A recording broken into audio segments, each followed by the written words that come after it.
Oke. Iya.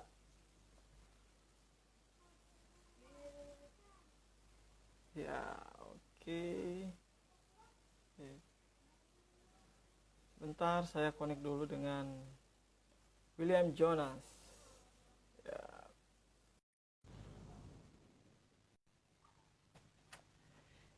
Ya, sambil menunggu terhubung dengan narasumber kita. Oh, ini udah terhubung. Halo, bro. Halo, Wah, luar halo, biasa. halo. Gimana kabar, bro? Bro, Baik, baik. Jonas Willy. Oke. Gila, gak kerasa ya kita di sini. Oke, Thank you udah ya. diundang. Sama-sama, bro. Jadi untuk teman-teman semua yang baru join, ya kita baru akan mulai dengan vegan sharing. Vegan sharing ini kebetulan uh, kita akan membahas mengenai diabetes dengan judul Akhiri Diabetes dengan Plant-Based. Plant-Based. Nah, dengan saya Daryl Toga sebagai vegan aktivis Indonesia yang ingin bertanya atau ya kita ingin belajar sama-sama bareng teman saya nih Jonas Willy. Yo. Thank you, Nah thank you. ini bro, mungkin beberapa teman belum kenal nih ya sama. Kalau aku sih nggak perlu dikenal ya. Nih mungkin teman ingin kenal mengenai bro. Bro ini apa? Latar belakangnya seperti apa? Mungkin bisa memperkenalkan diri bro. Oke, thank you. Thank you, Kak. Perkenalkan nama saya Willy Yonas. Saya tamat kuliah dengan jurusan Health Ministry.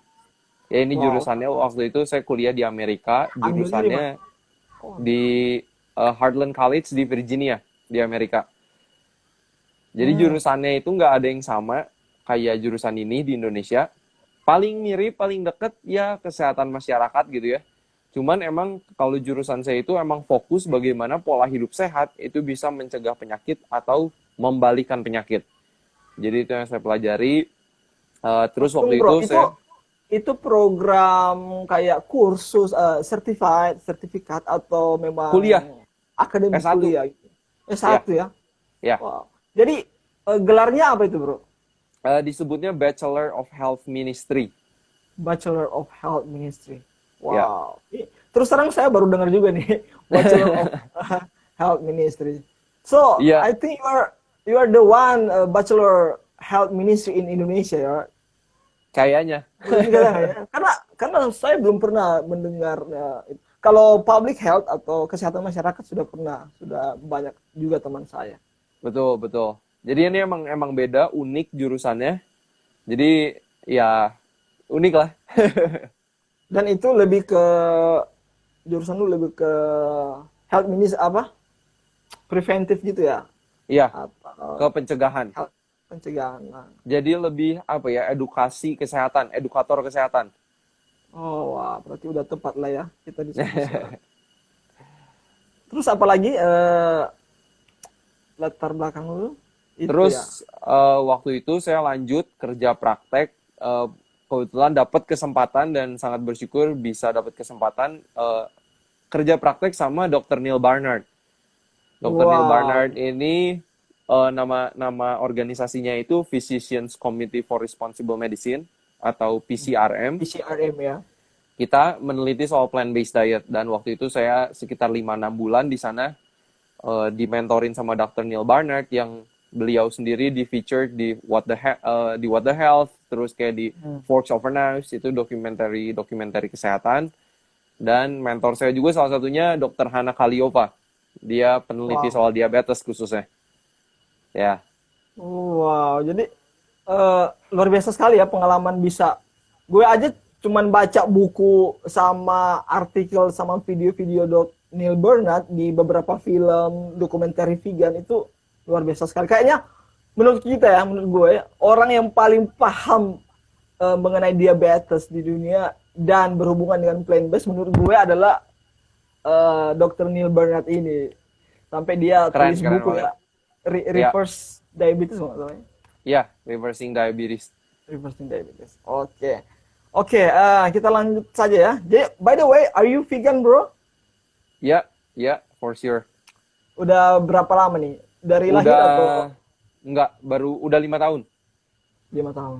Jadi kalau Wow. 2013 pertama jadi vegetarian, udah gitu 2015 jadi vegan. Wow, oke. Sebelum kita lanjut nih, karena soal vegan, apa alasan lu kenapa mau memilih untuk pola hidup vegan? Jadi alasannya itu pertama emang karena kesehatan, karena aku melihat kakek aku itu ahli bius, tapi beliau kena stroke itu sekitar 5 kali. Udah gitu kakek aku yang lain meninggalnya serangan jantung, udah gitu nenek aku juga ada stroke sama diabetes juga. Jadi ngelihat kakek nenek sendiri juga kayak oke nih, kayaknya kalau aku nggak ganti pola hidupnya ya dari pola makan, olahraga, jam tidur dan yang lainnya, aku kemungkinan besar akan kena penyakit yang sama. Jadi Wow. itu motivasinya sih, motivasi terbesar. So are you only the one vegan in your family? Enggak, Satu-satunya. abang saya juga vegan. Kalau di rumah, di sini sama orang tua, di rumah juga kita vegan.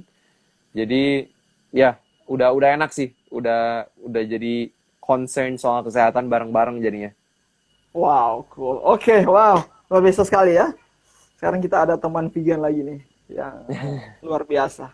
Nah, kita lanjut nih. Langsung kita bahas mengenai diabetes. Diabetes.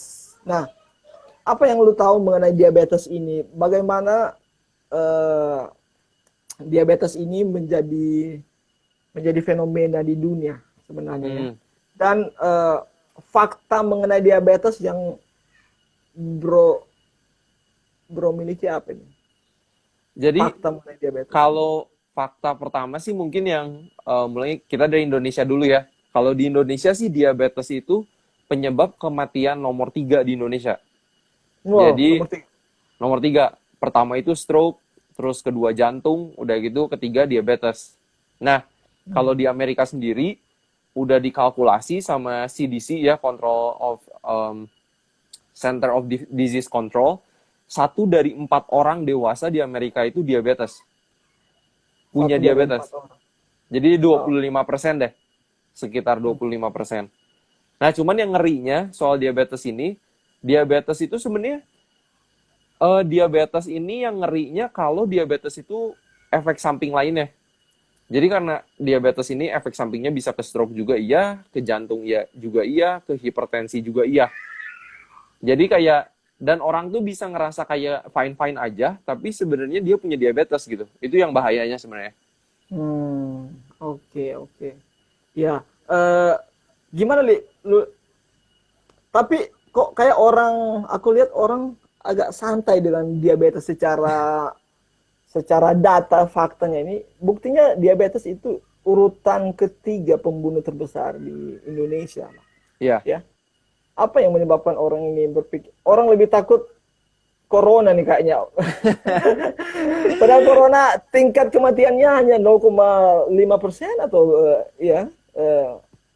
Sedangkan kalau diabetes sendiri tingkat kematian orang dengan diabetes ada datanya nggak, bro? Berapa Saya persen? belum lihat ya, maksudnya berapa dari misalnya 1 dari 100 meninggal karena diabetes atau apa, saya belum lihat datanya soal itu. Cuman emang kalau corona kan emang spreadingnya itu cepet, ya kan? Spreadingnya cepet. Hmm. Tapi masalahnya kalau diabetes kan itu karena personal choice kita sama apa yang kita makan, kita olahraga atau enggak, kita tidurnya kayak gimana, stress level kita kayak gimana. Cuman kayak corona itu kayak ya kalau udah terpapar ya gimana gitu ya. Cuman Hmm. kalau Da- diabetes ya personal choice kita yang akhirnya bikin kita bisa punya diabetes gitu. Oke. Dan mungkin karena kalau COVID, mungkin mereka berpikir karena emang belum ada belum ada antiviralnya, maksudnya belum ada vaksinnya, Vaksin. obatnya dan sebagainya. Sedangkan diabetes ya orang tahu ya yang penting ada obat diabetes kok kayak gitu ya.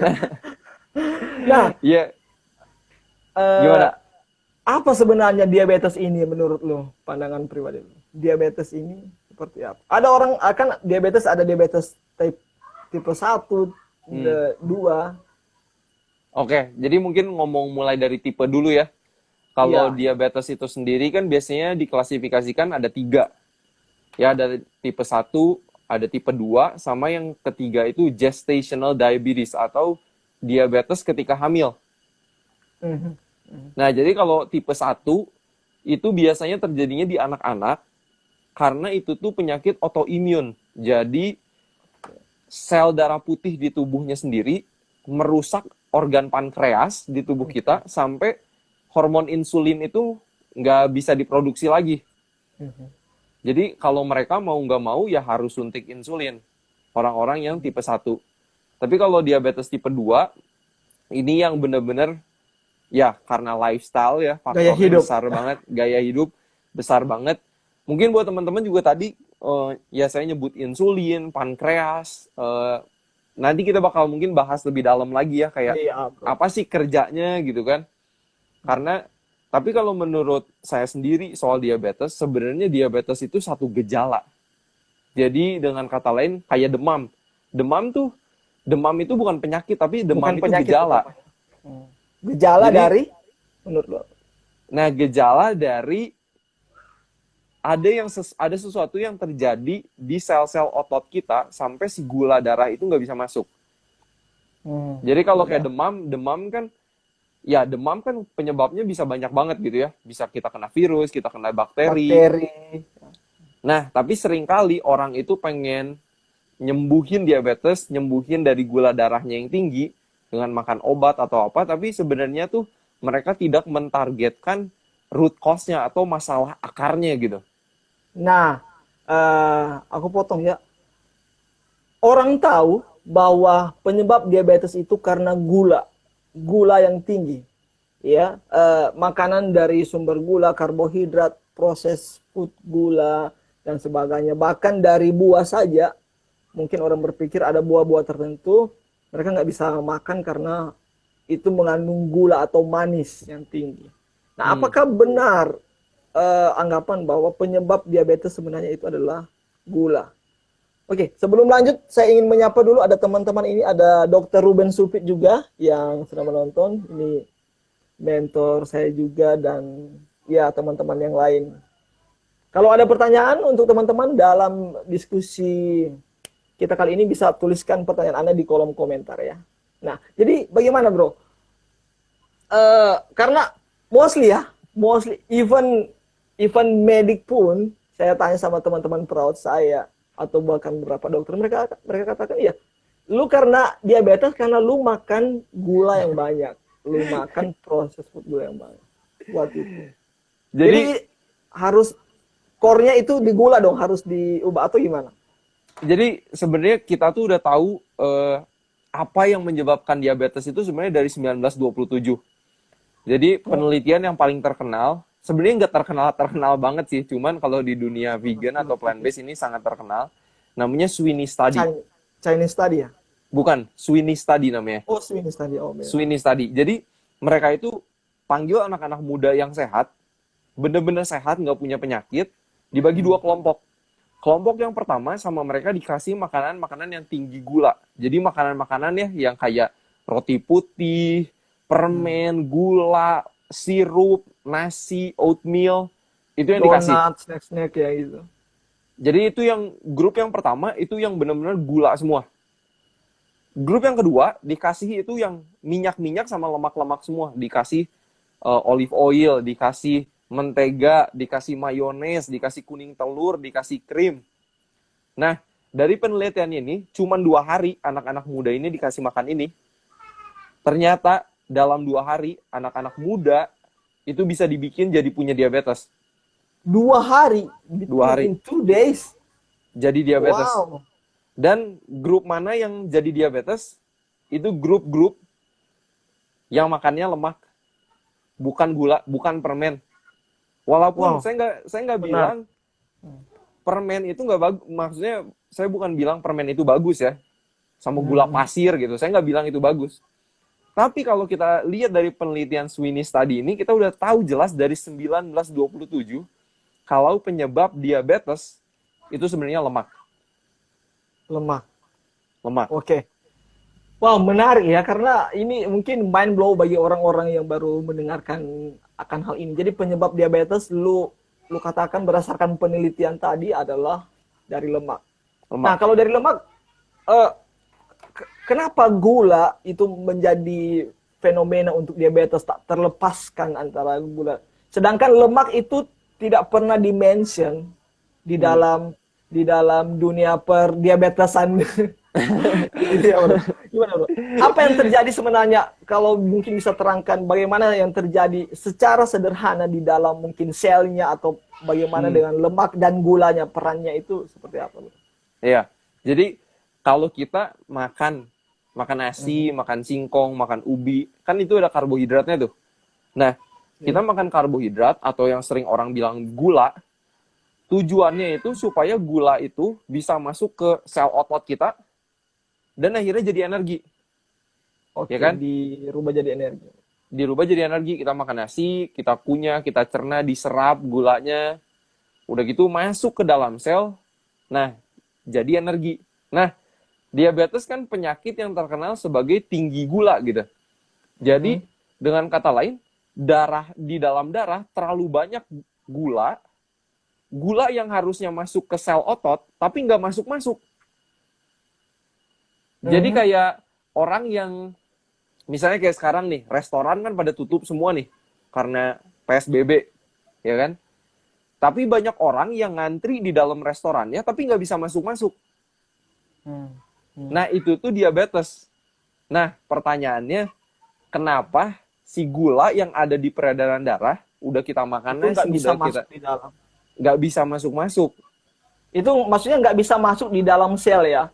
Iya, makanya ada di dalam peredaran darah, makanya kalau dites gula darahnya itu Tinggi. tinggi. Nah, Oke. jadi Hmm. masalahnya, pertanyaannya, Kenapa dong? kenapa nggak masuk-masuk? Nah, Kenapa gula itu nggak masuk? Mungkin dia nggak ketuk pintu kali atau? nah itu untuk gula bisa masuk ke dalam sel otot, itu Mhm. butuh satu bantuan. Bantuan ini didapetin dari hormon insulin. Oke. Nah, hormon insulin ini diproduksinya sama pankreas. Mhm. Jadi, Ya. bayangin lagi ya, kita makan nasi, kita makan singkong, kita makan ubi, gula darahnya udah ada di dalam darah, insulin ini kerjanya kayak kunci. Oke, Kunci, insulinnya kayak kunci. dia buka pintu, akhirnya gula Mhm. darah bisa masuk. Iya.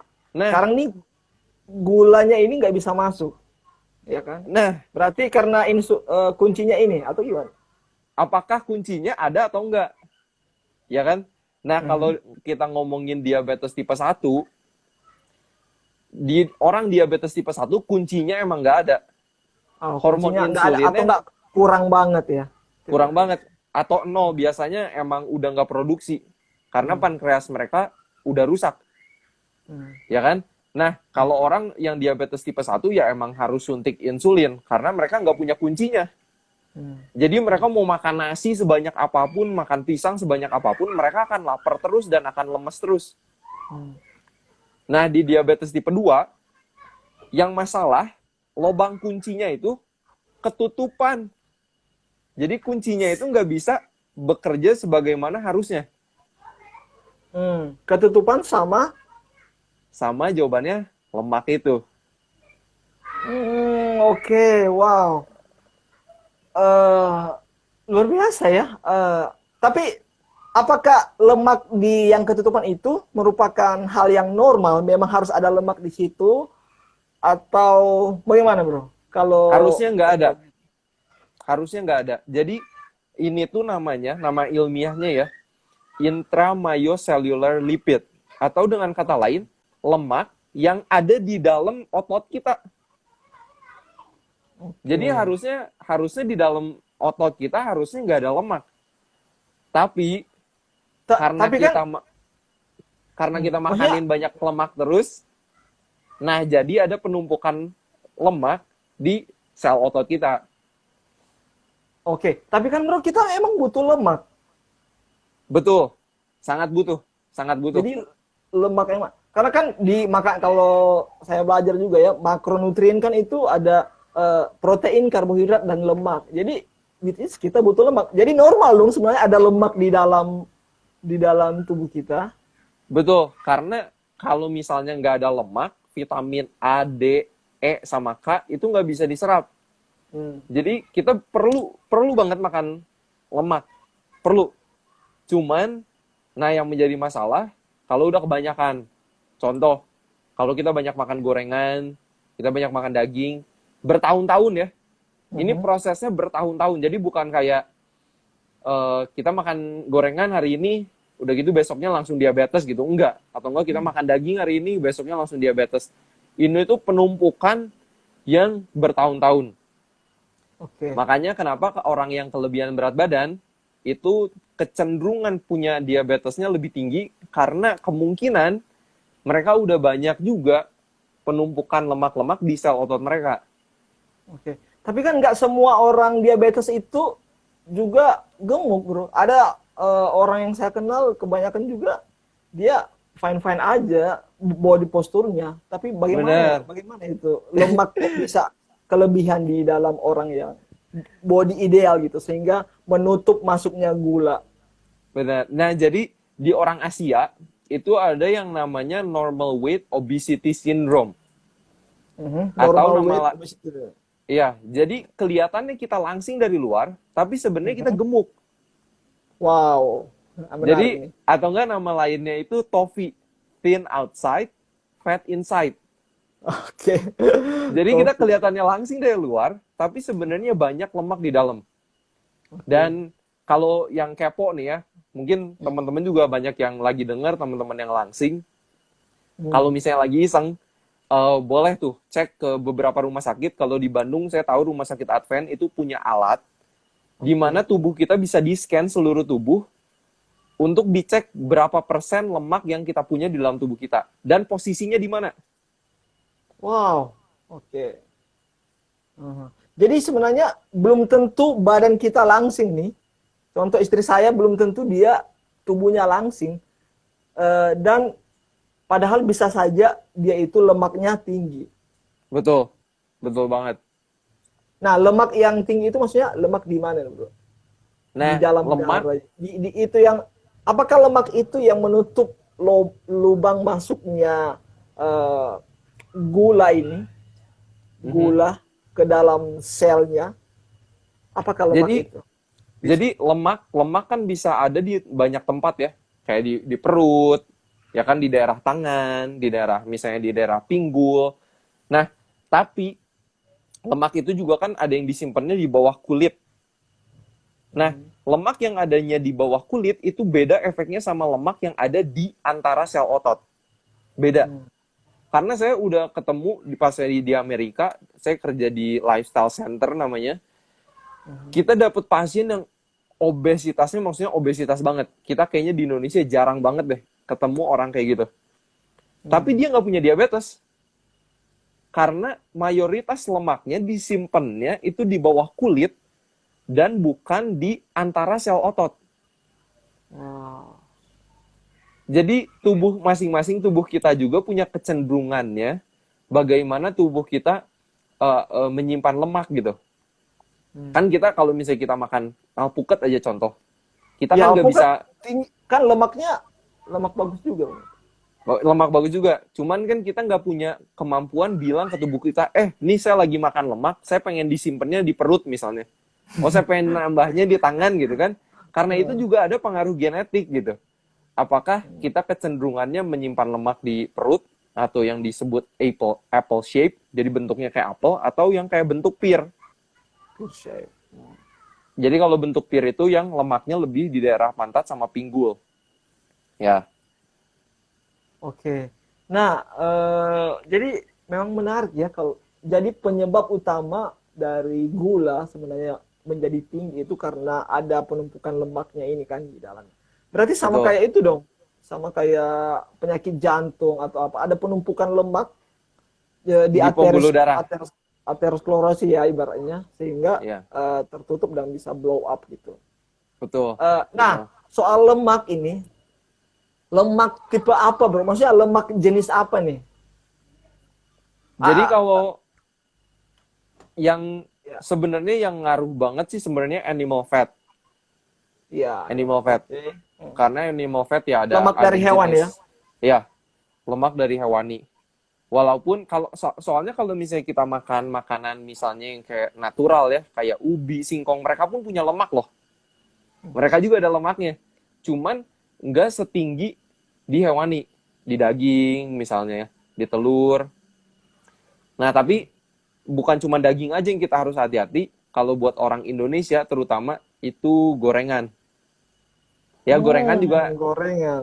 gorengan juga orang yang vegan bisa aja makan bala-bala, cireng, Benar. ya kan pisang goreng. Dan mereka tetap bisa kena diabetes kalau misalnya mereka tiap harinya makan yang digoreng-goreng. Sangat bisa. Nggak menutup kemungkinan. Aku pernah baca juga artikel atau review dari ada YouTuber katakan vegan itu pembunuh vegan yang paling besar adalah lemak gorengan, maksudnya minyak ya, oil ya. Harus hati-hati, harus hati-hati. Hmm. Cuman ya kalau kita nyebutin makanan Indonesia yang kayak bakso, misalnya kayak jeroan, terus kayak gulai, itu makanan-makanan yang tinggi banget sih lemaknya, tinggi banget. Hmm. Nah oke, jadi bro katakan tadi memang yang paling berbahaya itu adalah lemak dari hewan. Nah, bagaimana peran dari kita bicara ini plant based-nya ini? Hmm. Jadi apakah bisa kita, oke sebelum kita masuk ke sana, apakah bisa orang sembuh dari diabetes? Jawabannya bisa. Karena memang banyak orang berpikir ya kalau udah kena diabetes lu harus minum obat diabetes lu seumur hidup kayak itu. Udah Bener. kayak gitu kan. Ya, bagaimana tanggapan bro ini? Kalau menurut dari penelitiannya Dr. Neil Barnard, mentor saya pas di Amerika, bisa. Walaupun, saya mau kasih note juga, walaupun mungkin nggak semua orang bisa mereverse diabetesnya 100%, paling enggak dosis obatnya itu bisa turun. Nah, kenapa kayak gitu? Kalau diabetes tipe 2, biasanya ketika mereka didiagnosa atau ketahuan ya, mereka misalnya jadi sering kencing, sering haus, itu kan ciri-ciri diabetes tipe 2 tuh. Mereka ke dokter, pas mereka ke dokter, oh iya didiagnosa ternyata tes darah dan lain-lain, oh ini ibu atau bapak punya diabetes tipe 2. Nah, biasanya menurut penelitian yang saya udah baca, pankreasnya yang menghasilkan hormon insulin atau pabrik insulin ya, itu udah rusak 50%. Oh. Jadi yang kita masih nggak yakin sampai hari ini, para peneliti juga, apakah pabrik insulin yang udah rusak itu bisa sembuh 100% lagi. Dalam beberapa kasus, dari kasus-kasus penelitiannya Dr. Neil Barnard, bisa. Tapi beberapa pasien juga itu akhirnya membaik, tapi masih pakai obat, tapi dosisnya jadi sedikit. Wow, jadi bisa ya. Nah, kalau bisa, apa caranya? Bagaimana how people can reverse their diabetic? Oke, sebelum lanjut, jadi saya buka kesempatan juga buat teman-teman yang mau bertanya soal diabetik ini bisa silakan tuliskan komentar Anda dan kita bisa langsung diskusi saat ini. Nah, kita lanjut. Jadi kalau bisa memang ternyata ada orang yang sembuh dengan diabetes, bagaimana caranya, bro? Nomor Selain satu, olahraga ya, mungkin kalau olahraga kita kan fokus di apa makanan mempengaruhi. iya. Oh, tapi ngomong olahraga influence-nya besar banget, besar banget, Oh, besarnya. Wow. besar banget. Jadi selalu yang saya Nah, bisa bahas nasihatkan juga. itu selalu combine antara makan plant based sama olahraga. Kenapa? Nah, makannya kayak apa kalau kita mau mengalahkan diabetes? Kalau tadi kita tahu lemak itu masalah utama dari diabetes, ya kita harus kurangin lemak kita. Jadi kalau saran saya kalau orang yang udah punya diabetes benar-benar harus hati-hati sama edit oil sama minyak-minyak. Makanan gorengan-gorengan itu benar-benar harus dihindari, dan daging. Itu perlu banget dihindari. Udah gitu, makanan yang paling sakti sebenarnya buat orang diabetes yang bisa mengontrol gula darahnya bagus banget. Bagus banget. Itu kelompok makanan beans. Itu tuh kayak kacang merah, Kacang-kacangan ya. tempe, kacang hijau, ada garbanzo beans, ada black beans, itu paling bagus. Paling bagus. Wow. Itu makanan wajib deh. Jadi kacang-kacang saya baru baru lumayan baru tahu juga nih. Itu makanan friendly-nya diabetik adalah kacang-kacangan ya. Ya, itu makanan Nanti wajib. Makanan nanti wajib. orang-orang awam juga akan bilang, aduh, kena asam urat lagi nih. Jadi Aduh, itu mitos-mitos yang itu. lain juga tuh. Nah, oke, nanti kita akan bahas lagi soal ke depan asam urat dan kacang-kacangannya ini ya. Nah, jadi lanjut makanan diabetik itu. Soalnya ada juga yang bertanya bagaimana menu atau makanan yang pas untuk orang diabetik dari Harisbat yang bertanya. Oke. Jadi Jadi ada kacang tadi. kacang itu wajib banget. Kacang itu tinggi banget seratnya dan serat itu yang menstabilkan gula darah kita. Nah, kalau kita ngomongin serat juga, jadi buat orang diabetes itu jauh lebih bagus untuk makan buah asli dibandingin jus atau ya jus buah. Jadi makanlah buah aslinya karena kalau kita udah ngejus itu seratnya udah dibuang semua. Bener-bener pure gula dari si buahnya. Terus Oke. kalau misalnya kayak makan nasi, itu ganti jadi nasi merah, ganti jadi nasi hitam. Oh, Soalnya ya itu, karena di nasi putih itu seratnya udah nggak banyak, udah gitu di nasi merah itu banyak banget seratnya, masih banyak. Dan itu aman ke gula darah. oh. Oke, bentar. Ini dari J. Joseph. Bisa diulang lagi makanan wajibnya apa? Katanya. Sorry. Oke, makanan wajibnya itu Kalau tunggu, kacang. ini dalam kasus orang yang sudah diabetik ya, Iya, tapi atau buat untuk orang yang umum? sehat bagus banget, apalagi orang yang plant based karena Mhm. sumber nabati buat orang plant based kan terutama dari kacang-kacangan. Oke.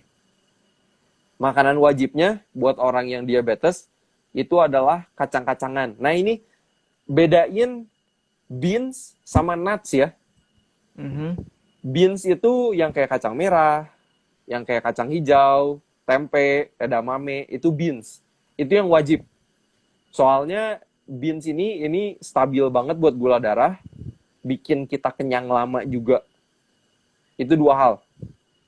Oke. Terus kalau eh, buah-buahan makan yang utuh, terutama buat orang yang diabetes. Hindari jus ya, di jus. Ya. Karena Nah, udah kalau ini proses tadi. ada pertanyaan juga gimana dengan ngeblender buah Oh iya, smoothies. dari Kak Ellen ini. Smoothies sebenarnya kalau kita ngeblender seratnya kan nggak hilang ya, tapi udah Masih ada. dihancurin duluan. Jadi ngeblender itu lebih baik daripada ngejus. Tapi kalau buat orang diabetes, usahakan makan buah aslinya. Usahakan. Oke. Walaupun ya ada penelitian-penelitian kayak misalnya kalau kayak blueberry itu nggak menaikkan gula darah. Cuman kan blueberry mahal di Indonesia. Iya, oke. Nah, selain itu jadi beans baru makan beans buahnya dengan utuh apalagi nih, Bro? Udah gitu, kalau orang Indonesia terutama nasi ya, nasi diganti. Nasi ke nasi merah, ke nasi hitam. Kenapa, Bro? Kenapa?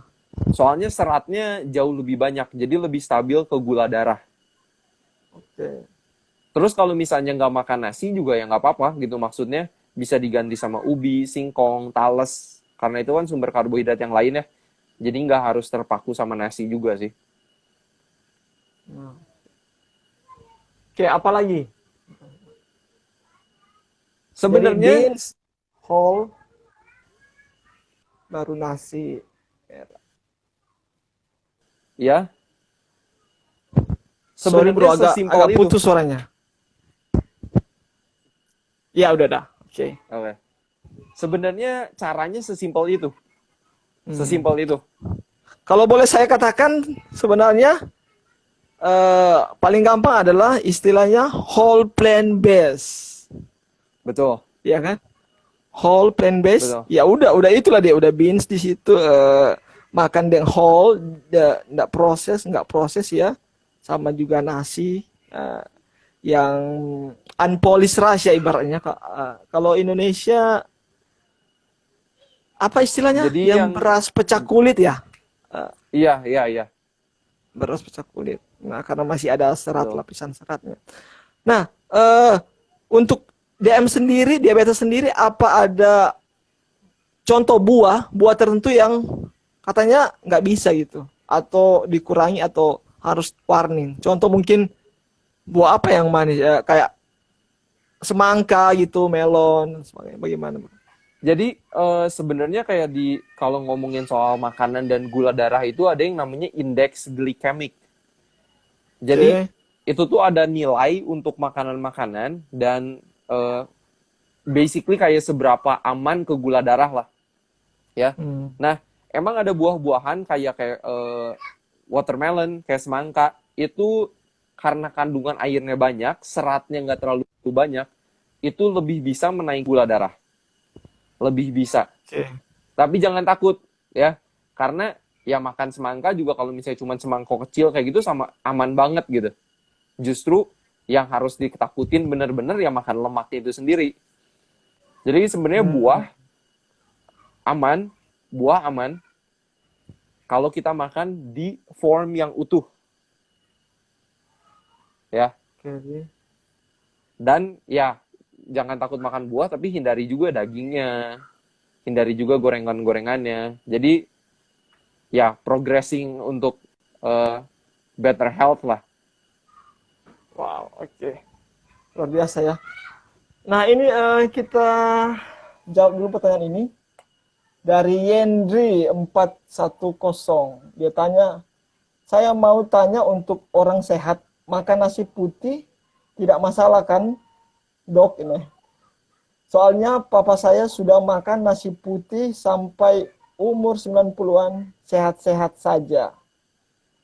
99 tahun ya. Wow. Iya, makanya Selamat nasi nih putih. papahnya. Saya justru pengen pengen wawancara papahnya kayaknya. Apa gimana Iya, rahasianya umur sehat-sehat. 99 tahun. Mm-mm. Cuman jadi kalau ngomongin nasi putih, kalau buat kita yang nggak punya diabetes, tubuh kita itu bisa ngontrol gula darah kita walaupun kita makan nasi putih. Bisa. Karena insulin kita pabriknya masih lancar, ya kan? Kalau misalnya di sel-sel otot kita juga nggak ada lemak-lemaknya, kita bisa handle. Cuman buat orang yang udah diabetes, perlu diganti. Walaupun ada juga karena kurang serat di nasi putih, kita itu cenderung makan banyak banget. Karena saya juga kerasa banget kalau saya di rumah biasa udah makan nasi merah sama nasi hitam. Saya misalnya makan cuman satu genggam gini, nasi pun udah kenyang, nasi merah sama nasi hitam. Kalau tiba-tiba diganti nasi putih, saya bisa makan satu gunung tuh di piring dan masih lapar. Jadi kecenderungan untuk makan kalori yang tinggi dan juga nggak kenyang-kenyang itu ya bisa dihasilkan oleh nasi putih. Wow, oke. Jadi sebenarnya nasi putih itu lebih ke karena nggak dipolis aja, karena masih ada banyak mineral lapisannya ya, itu brand sama Betul. lapisan luarnya itu ya, Bro. Ada Ya, seratnya dan sebagainya. Nah, ini justru oh ya, lanjut. nggak lanjut dulu, soalnya ada yang dia bertanya lagi nih, apakah penderita diabetes bisa sembuh secara permanen? Tadi mungkin sudah dijawab ya. Cuma mungkin bisa ditekankan lagi kayaknya. Dia baru join. Bisa, Dari bisa. Juanda kami. Ya. Jadi bisa sembuh secara permanen, tapi kalau kita juga keep makan sehat kita permanen. Jadi kebetulan saya juga kerja di rumah sakit sekarang. Dokter yang praktek di rumah sakit, ada dokter yang plant based. Jadi dia selalu ngomelin pasiennya. Orang yang pasiennya yang diabetes udah dibilang nih, kamu harus makan whole food plant based diet. Hindari daging, goreng-gorengan, semua hindarin. Pasiennya membaik, banyak banget yang membaik. Tapi udah gitu dia tanya ke dokternya gini, dok, saya makan kayak gini harus sampai kapan? Iya kan? Oke. Jadi kadang mindset kita makan sehat itu cuman sampai kalau kita membaik, Kita sembuh ya. kalau kita sembuh. Tapi kalau pola makan kita balik lagi, gampang lagi untuk kena, bisa lagi. Jadi Makanya kalau moto dari Sehat Seutuhnya itu gaya hidup seumur hidup. Wow, gaya hidup seumur hidup. Ya, Wow. Oke, di lu sendiri bro, treat juga pasien-pasien atau konseling juga dengan orang-orang diabetik di Sehat Seutuhnya? kalau ada yang nanya-nanya, saya jawab, tapi saya nggak kayak counseling one on one biasanya, nggak. Mhm. Jadi kayak saya emang fokusnya di edukasi secara general aja, edukasi secara general itu juga yang saya lakuin di rumah sakit. Saya edukasi publik, masyarakat sekitar rumah sakit, pengunjung rumah sakit, keluarga pasien itu tugas saya juga untuk mengedukasi. Wah, oke. Oke, wah saya kira udah sangat jelas ya. Tapi masih ada beberapa pertanyaan lagi nih. Mungkin kalau masih ada waktu. Jadi gini kan bro, berdasarkan sains juga yang lu paparkan tadi, bahwa memang sebenarnya penyebab utama dari diabetik ini adalah lemak yang ada di dalam intraselular eh, Lipid, sel ya kan, ya. lipid, ya intraselular lipid. Tapi kenapa eh, kalau saya boleh katakan kedokteran modern ini mereka masih maksudnya mentreat pasien itu di gulanya itu, bukan maksudnya tidak melihat secara spesifik di lemak dari hewani itu atau lemak lemak yang ada di Hmm. dalam di dalam di dalam sel itu gitu. Jadi dan kalau dan juga sebagai contoh kayak penyakit pembunuh nomor satu di dunia seperti penyakit jantung, hmm, penyebabnya memang satu dunia ini udah tahu bahwa itu karena peran besar dari lemak hewani itu ada, tapi gimana ya, kenapa kita nggak kenapa terlalu nggak fokus diomongin gitu? kepada core-nya ya. Itu sih kenapa nggak diomongin sih, padahal Jadi core-nya adalah itu. emang saya juga punya teman-teman yang kuliah dokter. Memang mereka jelas mengatakan itu bukan hal yang mereka pelajari. Jadi Hmm. mereka itu maksudnya mereka banyak belajar penyakit-penyakit, maksudnya kayak cara mendiagnosa penyakit ini simptomnya apa aja mereka tahu banget, banyak banget. Tapi mereka itu fokusnya, oh ada simptom sini, oh kasih obat ini. Ada simptom sini, kasih obat ini. Itu yang mereka hafalkan. Itu yang mereka hafalkan. Dan teman-teman saya yang ada beberapa teman saya yang dokter, mereka bilang ke saya jujur, mereka bilang saya nggak terlalu tahu banyak lifestyle. Kemungkinan besar kamu Willy, kamu lebih tahu banyak soal lifestyle dibandingin mereka. Karena Hmm. dokter kayak kalau kayak di Amerika sendiri ya, dokter-dokter itu cuman ada satu kelas nutrisi selama bertahun-tahun training mereka menjadi dokter. Cuman satu Wow, kelas, why? cuman satu kelas. Nah, itu pertanyaannya why, ya kan? Kalau jawaban aku, kalau ini pemikiran aku sendiri ya, Hmm. eh, kalau kita nyaranin healthy lifestyle, itu nggak ada duitnya. Oke. Nggak ada duitnya. Jadi, karena ada dokter yang vegan atau plant-based di Amerika, dia pas lagi di training school, dia mulai baca-baca research gitu kan. Ini dia bilang, kok ini solusi untuk sakit jantung, diabetes, hipertensi, kok Iya, ada iya. gitu. Dari makanan, dari olahraga, dari jam tidur, dari stress level, dan lain-lain. Kenapa kita di rumah sakit nggak implementasi ini? Terus Hmm. mentor dokter ini, namanya dokter John McDougall. Wow, oke. Mentornya dokter John McDougall bilang kayak gini. Dia bilang, saya cuma takut kamu mati kelaparan kan ya. Hmm. Karena karena Sama nggak ada dokter itu uangnya. ya. Karena nggak ada uangnya. Kita ngajarin olahraga, kita ngajarin makan brokoli, kita ngajarin orang makan toge, kita ngajarin orang makan tomat. Hmm. Petani juga income-nya biasa-biasa aja. Kita sebenarnya membantu petani juga gitu. Maksudnya mempromosikan apa produce garden yang mereka bikin kan. Cuman Hmm. ya itu sih, nggak ada uangnya. Itu juga kayak dokter Michael Greger juga kan, eh, dia luar biasa sekali. Semua penyakit katanya harusnya di bisa ditreat dengan makanan sehat ataupun plant based, all plant based diet, ada Bisa, formulasi ya. Hmm. bisa. Asal ada kemauan. Ya itulah. Jadi Tugas kita Nah, berat ya tapi bro ini. saya mau bikin clear statement juga ya, bukannya Disclaimer kita ya, jadi oke. Benar, benar. disclaimer ya, bukannya kita jadi nggak ke dokter ya. Ke dokter penting ya. Saya sendiri pun saya membiasakan diri sekarang 1 tahun sekali saya pasti ke dokter Wah, untuk check check up up. ya. Ya, medical check up. Jadi medical check up, udah gitu saya tes darah setiap tahun karena yang saya lihat di Indonesia itu belum ada kebiasaan cek ke dokter setiap tahun. Kalau di Amerika kan ada. Hmm. Jadi kalau kita cek ke dokter setiap tahun, kita bisa mencegah, kita bisa tahu tanda-tanda penyakit itu jauh lebih dulu sebelum makin parah. Wah, oke. Mantap sekali. Jadi sebenarnya preventif ya, the best. Preventif, pencegahan gaya hidup itu masih jauh lebih baik daripada mengobatinya. Ya. Nah, ini ada pertanyaan lagi dari Siki. Kalau makan sayur mentah, bagaimana dok? Sayur mentah, Betul. raw food. Tunggu ya. Sorry, agak putus itu. Sayur mentah bagus.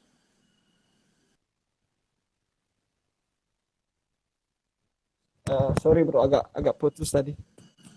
Agak putus Oke. tadi. Sayur mentah bagus banget.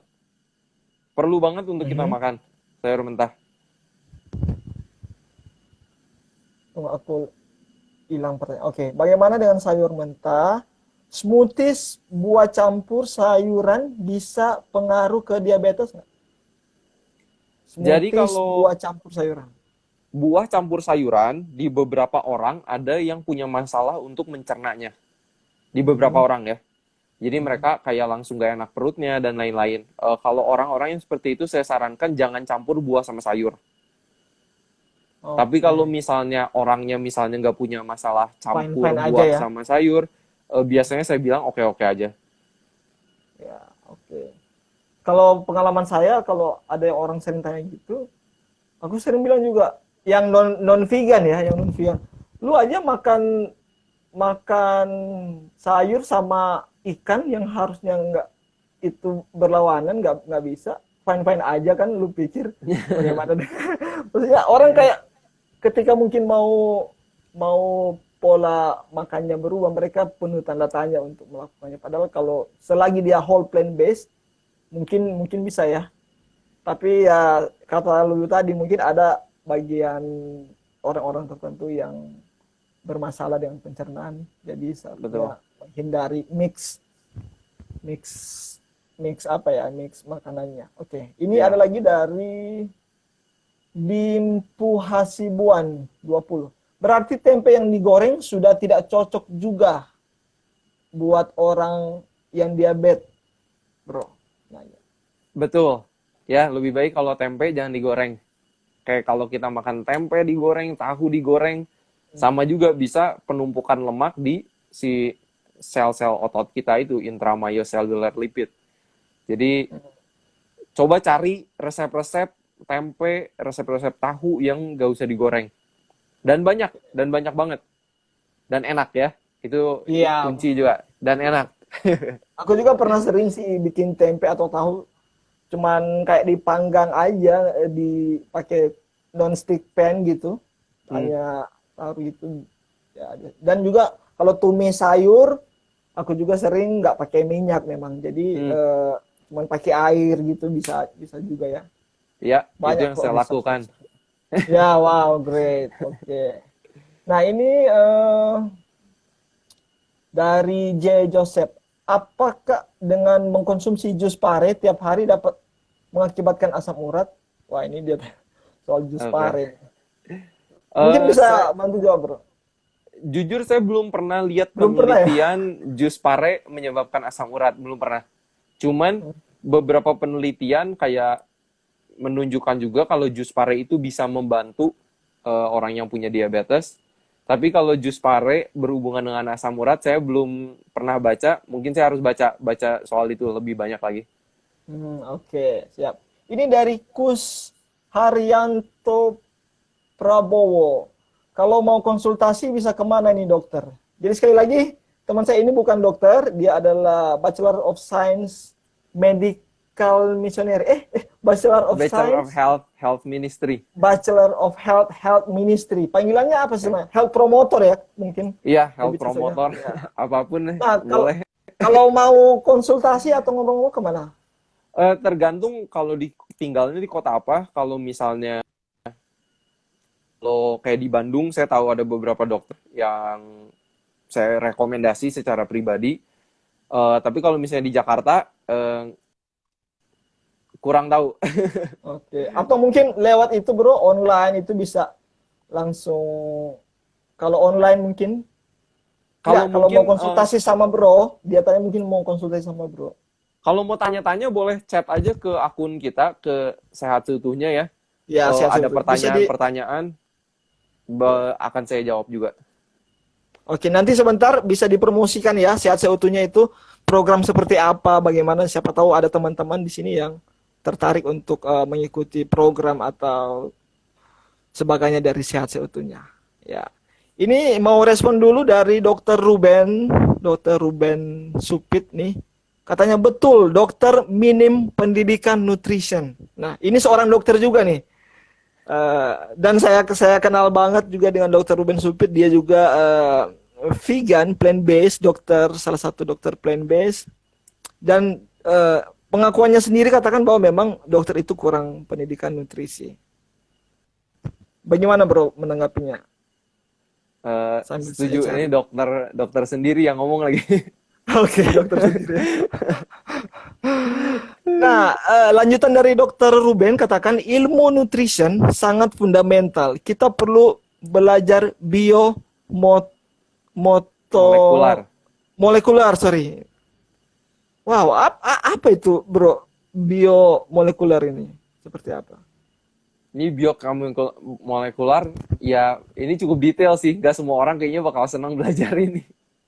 Cuman, ya itu benar-benar kayak kalau belajar biomolekular atau biochemistry gitu ya, itu benar-benar kayak kita ngelihat rantaian karbohidratnya, kita benar-benar ngelihat kayak rantai amino asid dari proteinnya, jadi detail banget sih, detail banget. Buat orang-orang yang nerd, yang emang pengen seneng banget belajar kayak gini, emang bidangnya saya encourage ya belajar terus sih, belajar terus. Ya, ini dari Nick Enso. Mungkin karena bro tadi bilang soal apa check up, harus rajin check up, periksa. Ini dia tanya, tes darah yang lengkap apa aja ya? Apakah cancer tes atau autoimun perlu untuk cek juga kalau check up? Oke. Tes darah yang lengkap banget ya, yang lengkap banget itu bisa mahal. Itu bisa sekitar 80 juta, setahu saya. Jadi kalau misalnya kita nggak punya, atau ya bisa dicicil juga sih, maksudnya kalau misalnya berat kan keluar kayak 8 juta sekali ngecek doang gitu.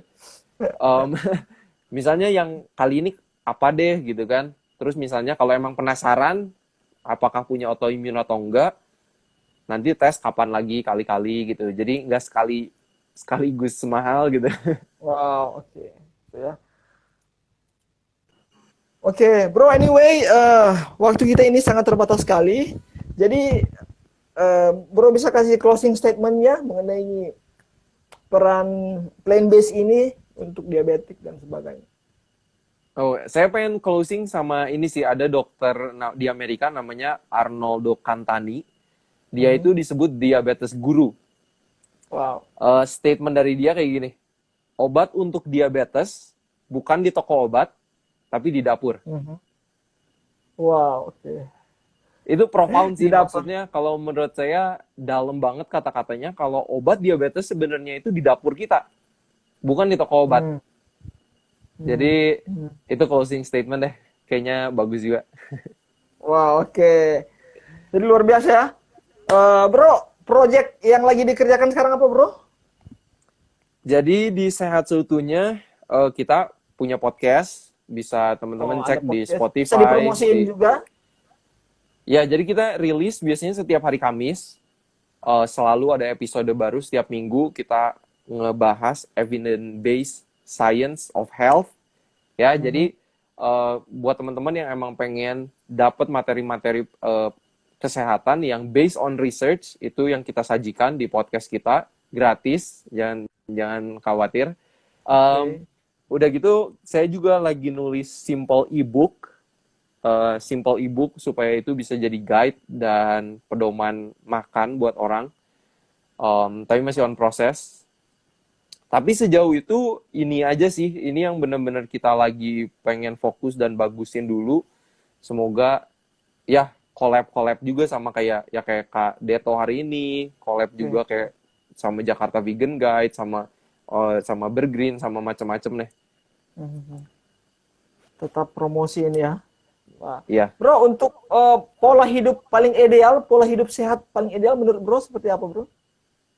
Eh Terakhir, saya lupa tadi. Kalau pola hidup ideal nih mungkin apa ya? Mungkin harus dikontekskan juga nih kalau buat teman-teman yang di Jakarta, ya sebisa mungkin ya kan, makan plant based, tetap olahraga, tidur yang cukup. Tapi kalau buat teman-teman yang bisa, yang mungkin kayak di luar Jakarta, kalau kayak saya sendiri sih tinggal di pinggir kota, jadi emang tinggal di hutan, udaranya seger banget, buat olahraga enak banget. Kalau bisa sih tinggal di hutan enak sih. Tinggal di pinggiran itu ya, pinggiran kota nih. Wah, luar Pinggiran biasa. kota. Countryside. Nah, bagaimana kalau orang-orang pingin menghubungi lu, bro? Oh, How boleh people can find you? di Instagram kita @setuhnya atau di Instagram saya personal juga Willy Yonas. Saya juga sering nge-share home workout, cara-cara exercise workout di rumah. Jadi mungkin teman-teman bisa terberkati dengan itu. Silahkan dicoba. Oke, oke. Wah, luar biasa sekali kita sudah banyak belajar. Nah, nanti guys, saya sebelum live juga ngobrol-ngobrol dengan Willy. Mungkin ke depan kita bisa bikin kelas ya, kelas vegan. Contoh ada kelas mengenai diabetik dan sebagainya. Nanti biar lebih jelas lagi, biar kita belajar memang benar-benar bagaimana untuk pola hidup sehat, pola hidup vegan di kelas vegan itu sendiri. Nanti bisa ditunjukkan akan materi-materinya sebanyak. Kalau ini kan kita lebih ngobrol-ngobrol santai aja ya. Betul. Oke. Ada pesan lagi terakhir, bro? Pesan terakhir sama rajin olahraga sih. Oke, balancing ya. Soalnya kadang kita yang maksudnya udah peduli sama apa yang kita makan, kadang kita juga suka lupa sama rajin olahraganya. Hmm. Jadi Kalau gimana? pernah dengar istilah pola hidup New Star nggak, bro? Pernah? Ya, bagaimana tentang pola hidup New Star itu? Kalau aku sih memang belajar untuk pola hidup New Star, jadi balancing dari nutrisi, exercise, apa lagi ya? Water, minum air. Water, ya, dan sebagainya. Itu Itu penting banget. rekomendasi ya. Penting banget. Soalnya kalau terus kan itu juga ada poin-poin kayak temperance, kayak pengendalian diri. Pengendalian diri itu aplikasinya besar banget sebenarnya, bukan cuma ke makanan. Aplikasinya bisa ke pengendalian diri dalam Emosi ya hal juga. bekerja. Oh. Bekerja terlalu workaholic juga kan nggak terlalu bagus kan. Workaholic, kita stres. Habis stres larinya ke makanan. Habis stres kurang tidur. Itu ngefeknya kemana-mana banget sih. Kemana-mana banget. Dan juga di pola hidup New Star itu ada yang saya suka juga, trust in God, percaya kepada Tuhan ya. Bagaimana kita memiliki harus bergantung kepada Tuhan meskipun kita sudah pola hidup sehat, bagaimana kalau kita tidak bergantung sama Tuhan, aku rasa masih kurang sih gitu. Betul. Itu yang bikin komplit lah. Makanya kita juga pilih nama Sehat Seutuhnya. Jadi emang harus utuh. Holistic, wah begitu. Oke bro, waktu kita sangat terbatas sekali. Nanti kita ketemu lagi, siapa tahu di kelas-kelas vegan. Oke teman-teman yang sudah hadir, terima kasih sekali.